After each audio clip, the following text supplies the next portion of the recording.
Shalom Obracha. En général, lorsque l'homme cherche à faire un travail sur les sujets de l'intériorité de l'être, de manière générale, on choisit un sujet qu'on essaye de travailler pendant une certaine période, 1 mois, 2 mois, etc. Une fois qu'on est installé dans le sujet, on passe à un autre sujet où on va répéter l'exercice, c'est-à-dire qu'on va également s'investir pendant une certaine période pour travailler le sujet. Par exemple, vous voulez travailler le chesed. Alors vous allez étudier pendant 1 mois, 2 mois, 3 mois les textes de la Gemara, du Midrash, bien sûr les psukim dans la Torah, les livres qui traitent du sujet. Une fois qu'on est bien rentré dans l'intériorité du sujet, qu'on le maîtrise, en tout cas qu'on pense le maîtriser, on va passer à un autre sujet. Par exemple, on va travailler la colère. Celui qui recherche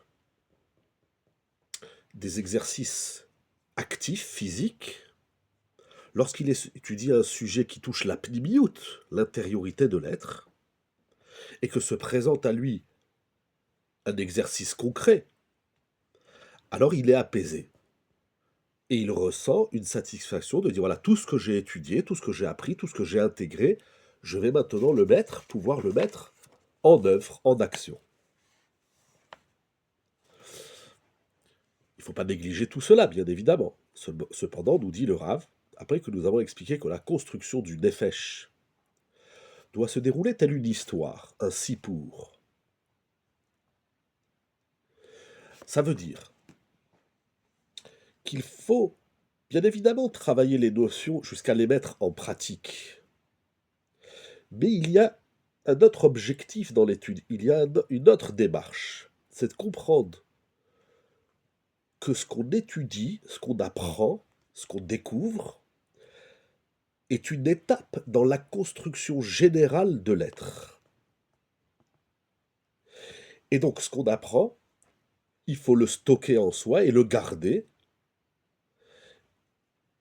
jusqu'au moment où on va voir où ça va s'inscrire dans un tout, dans une bâtisse, dans une construction, la construction de l'être, c'est-à-dire que la connaissance de soi contribue à l'édification du moi.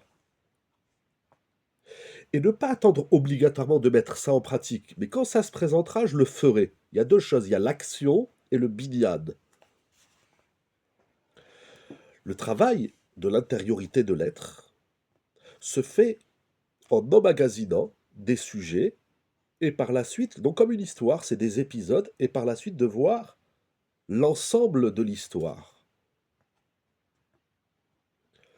Shlomo HaMelech nous apprend que la voie correcte et celle qui est synonyme de réussite, c'est de stocker, d'emmagasiner chaque fois un peu, on emmagasine, on stocke, et avec le temps, on va se rendre compte qu'on a une quantité, pas seulement de connaissances qui sont, que j'appelle extérieures, voilà, je connais le sujet, mais je l'ai intégré en moi, et ça va construire, édifier un être. Il va falloir apprendre, nous dit le Rav, à tisser tous les sujets jusqu'à en faire, comme un puzzle, jusqu'à en faire un tissu entier et beau. La chose ressemble, le Rav nous ramène un machal, à un homme qui rentre dans une pièce, et on lui demande qu'est-ce que tu vois dans la pièce. S'il voit que des tables, il va dire je vois des tables.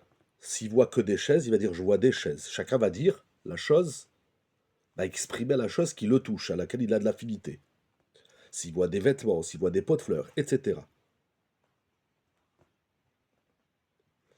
Ça veut dire qu'il a une vision individuelle, particulière, sur chaque élément qui se trouve dans la pièce.